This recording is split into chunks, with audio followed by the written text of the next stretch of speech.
अस्सलाम वालेकुम नाज़रीन, नादिर उर्दू न्यूज में आपका इस्तकबाल है। चलिए जानते हैं आज की खबर।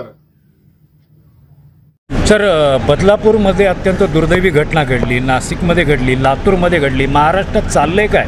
कायदा व्यवस्था आहे कुठे? असं कुठली घटना असं राज्याचं जनरलाइज आपण चित्र उभं करू शकत नाही की प्रत्येक घटना वेगवेगळी आहे. परंतु निश्चितच या सर्व घटनांमुळे एक चिंतेचं वातावरण पालकांमध्ये आहे, जनतेमध्ये आहे.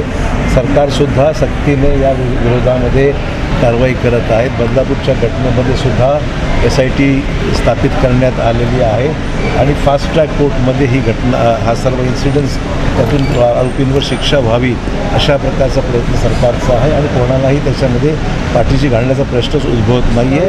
सक्तीने कारवाई केली जाईल आणि शासन खंबीरपणे या गोष्टींवर मुकाबला करण्यासाठी शासन कारवाई करेल. सर, हे जेव्हा महायुती सरकार अस्तित्वात आलं त्याच्यानंतर शिंदे गटाचे जेवढे आमदार आहेत त्यांना, त्यांच्या पत्नीला, त्यांच्या मुलांना, एका आमदाराच्या घरी 50 पोलीस, 4 गाड्या, इतका सगळा अपव्यय होते शासकीय यंत्रणेचा आणि मग मुलींवरती बलात्कार होत आहेत. पोलिसांची संख्या ही सगळी बंदोबस्तातच लागते आहे. असं संदर्भ देणं उचित नाही आहे. सिक्युरिटी ही प्रत्येक व्यक्तीच्या थ्रेट परसेप्शनवर अवलंबून आहे. ज्याच्यावर काही थ्रेटची शक्यता आहे किंवा काही गोष्टी घडण्याची शक्यता असे अशा सरसकट आहे. शिंदे गटाच्या आमदारांना सरसकट आहे. बोलू शकणार नाही आपण मुख्यमंत्र्यांशी असेल. सर, एक शेवटचा प्रश्न. काल भास्कर जाधव असं म्हणालेत की महाराष्ट्र पोलीस हे हिंस्त्र पशु आहेत.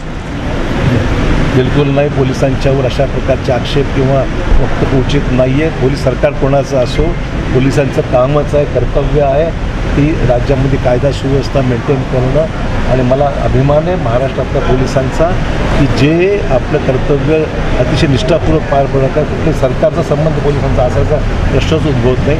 त्यामुळे पोलिसांचं मनोबल खचेल अशा प्रकारचं कोणतं राजकीय वक्तव्य करणं उचित नाही आहे. त्यामुळे ह्याचा संदर्भ आणि इतर घटनांसंदर्भ अजिबात घेऊ नका. चुकून तुम्ही म्हणाल की मी काही संदर्भात बोललो, असं अजिबात नाही आहे. राज्यातल्या इतर घटना ज्या घडल्या आहेत त्या गंभीर आहेत, गंभीर स्वरूपाच्या आहेत आणि त्याच्यावर पोलिसांनी तातडीने कारवाई करणं अपेक्षित आहे.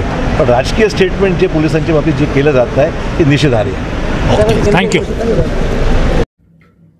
अस्सलाम वालेकुम, मैं इमरान खान. हमें उम्मीद है कि आपको हमारा चैनल अच्छा लगता होगा. लेटेस्ट न्यूज़ के लिए देखते रहिए नादिर उर्दू न्यूज़ और न्यूज़ के पसंद आने पर लाइक, शेयर और सब्सक्राइब करना ना भूलें.